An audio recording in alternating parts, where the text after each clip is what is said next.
നമുക്കിന്നൊരു അപ്പം ഉണ്ടാക്കിയാലോ. വളരെ സോഫ്റ്റ് ആയിട്ടുള്ള നല്ല ടേസ്റ്റി ആയിട്ടുള്ള അപ്പമാണ്. നമ്മൾ അരിയൊന്നും അരയ്ക്കണ്ട കേട്ടോ, വളരെ ഈസി ആയിട്ട് ഉണ്ടാക്കാൻ പറ്റും. അപ്പോൾ നമുക്ക് എങ്ങനെയാണ് നമ്മുടെ അപ്പം തയ്യാറാക്കുന്നതെന്ന് നോക്കാം.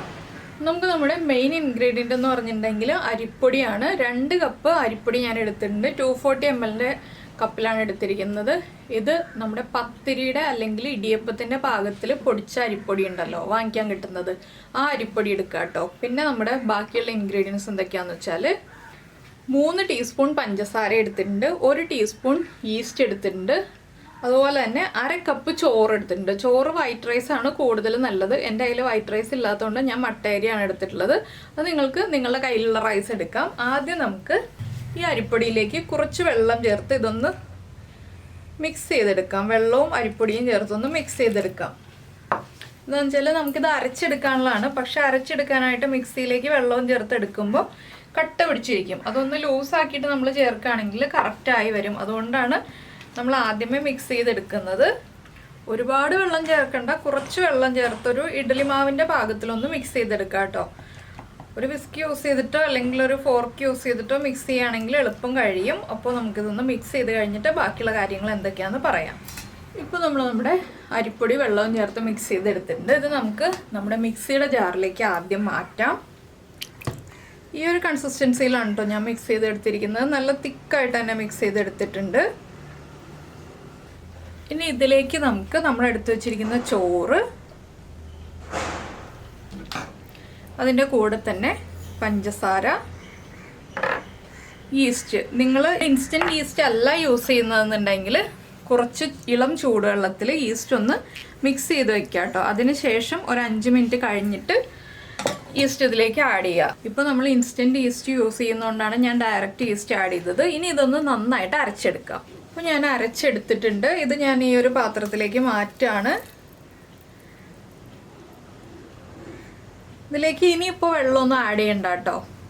ഇതിനി നമുക്കൊരു 6 മണിക്കൂർ മുതൽ 8 മണിക്കൂർ വരെ, എന്താണെന്ന് വെച്ചാൽ നമ്മുടെ ക്ലൈമറ്റ് അനുസരിച്ച് നിങ്ങൾ രാവിലെയാണ് അരച്ച് വെക്കുന്നതെന്നുണ്ടെങ്കിൽ വൈകുന്നേരം അപ്പം ഉണ്ടാക്കാം. ഉച്ചയ്ക്കാണ് അരച്ച് വയ്ക്കുന്നതെന്നുണ്ടെങ്കിൽ രാത്രി അപ്പം ഉണ്ടാക്കാം. രാത്രിയാണ് അരച്ച് വയ്ക്കുന്നതെന്നുണ്ടെങ്കിൽ രാവിലെ അപ്പം ഉണ്ടാക്കാം. ഒരു 8 മണിക്കൂർ വരെ എടുക്കും സമയം പൊങ്ങാനായിട്ട്.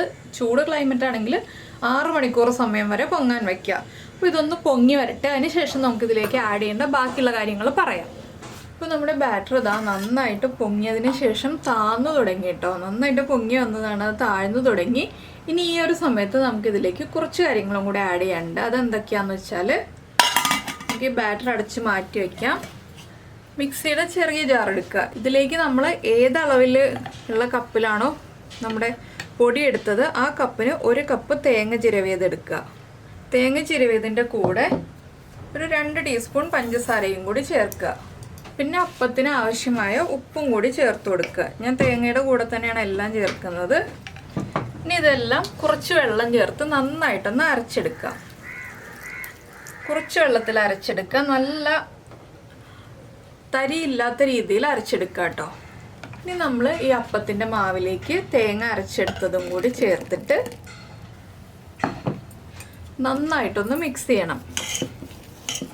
അപ്പോൾ തിക്നെസ് കൂടി വരികയാണെന്നുണ്ടെങ്കിൽ കുറച്ചുകൂടി വെള്ളം ചേർത്തിട്ട് മിക്സ് ചെയ്യാം കേട്ടോ.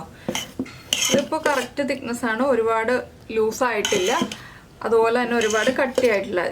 ഈ ഒരു പാകത്തിലാണ് നമുക്ക് നമ്മുടെ അപ്പത്തിൻ്റെ മാവ് വേണ്ടത്. ഇനി നന്നായിട്ടൊന്ന് ഇളക്കി മിക്സ് ചെയ്യുക. ഉപ്പ് കുറവാണെങ്കിൽ ഉപ്പ് കറക്റ്റ് ചെയ്ത് കൊടുക്കുക.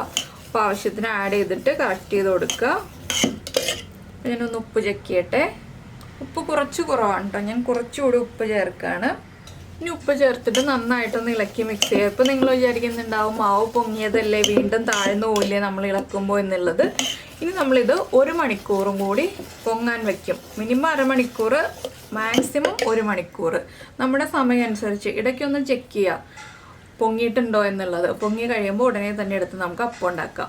അപ്പോൾ ഇതിൽ ശ്രദ്ധിക്കേണ്ട ഒരു കാര്യം എന്താണെന്ന് വെച്ചാൽ നമ്മൾ ഈ ഒരു തേങ്ങ അരച്ച് ചേർക്കുന്നതിന് മുന്നേ അരച്ച മാവെടുത്ത് ഫ്രിഡ്ജിൽ വയ്ക്കാം. തേങ്ങ അരച്ച് ചേർത്ത് കഴിഞ്ഞിട്ട് മാവെടുത്ത് ഫ്രിഡ്ജിൽ വെച്ചിട്ടുണ്ടെങ്കിൽ കാര്യമില്ല, പൊളിച്ചു പോകും. അപ്പോൾ നിങ്ങൾക്ക് എപ്പോഴാണ് അപ്പം ഉണ്ടാക്കേണ്ടത് അതിന് 1 മണിക്കൂർ മുന്നേ മാത്രം തേങ്ങ അരച്ച് ചേർക്കുക. പിന്നെ പഞ്ചസാരയുടെ അളവൊക്കെ നമുക്ക് എത്രത്തോളം മധുരം വേണം എന്നുള്ളതനുസരിച്ച് ചേർക്കാം. ചിലർക്ക് കുറച്ച് മധുരമുള്ള അപ്പം ആയിരിക്കും ഇഷ്ടം. അപ്പോൾ ഞാനിപ്പോൾ 5 ടീസ്പൂൺ പഞ്ചസാരയാണ് ചേർത്തിട്ടുള്ളത്.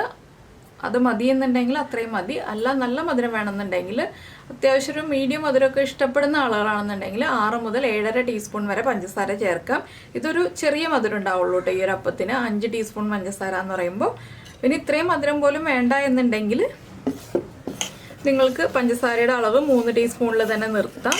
അപ്പോൾ ഇനി നമുക്കിത് 1 മണിക്കൂർ കഴിഞ്ഞിട്ട് കാണാം.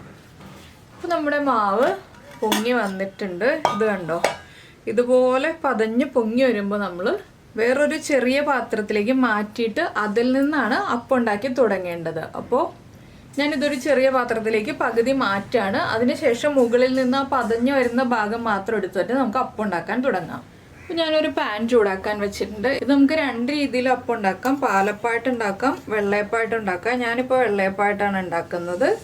പരത്തണ്ട, നമ്മൾ അപ്പത്തിൻ്റെ മാവ് ഒഴിച്ചിട്ട് തനിയെ അത് സ്പ്രെഡ് ആയിക്കോളും. സ്പ്രെഡായി വരുമ്പോൾ നമ്മൾ കറക്റ്റ് ആ ഹോൾസൊക്കെ വന്ന് കഴിയുമ്പോൾ മാത്രം അടച്ചു വയ്ക്കുക. ഇപ്പോൾ അടച്ചു വയ്ക്കേണ്ട, ഹോൾസൊക്കെ വന്ന് തുടങ്ങട്ടെ. ഇത് കണ്ടോ, ഇപ്പോൾ ഹോൾസൊക്കെ വന്ന് തുടങ്ങുന്നുണ്ട്. ഇനി നമുക്കിതൊന്ന് അടച്ചു വെച്ചിട്ട് കുക്ക് ചെയ്തെടുക്കാം. 2 സൈഡും തിരിച്ചിട്ട് കുക്ക് ചെയ്യണമെങ്കിൽ അങ്ങനെ കുക്ക് ചെയ്യാം. ഞാനിപ്പോൾ 2 സൈഡും തിരിച്ചിട്ട് കുക്ക് ചെയ്യുന്നില്ല, ഇങ്ങനെ തന്നെ അടച്ചു വെച്ച് കുക്ക് ചെയ്യാൻ പോവാണ്. ഇപ്പോൾ ഇതാ നമ്മുടെ അപ്പം നല്ല പെർഫെക്റ്റ് ആയിട്ടുണ്ട്. നല്ല കറക്റ്റ് ഹോൾസൊക്കെ ആയി വന്നിട്ടുണ്ട്. നിങ്ങൾക്ക് കറക്റ്റായിട്ട് ഹോൾസൊക്കെ കാണാൻ പറ്റുന്നുണ്ടെന്ന് തോന്നുന്നു.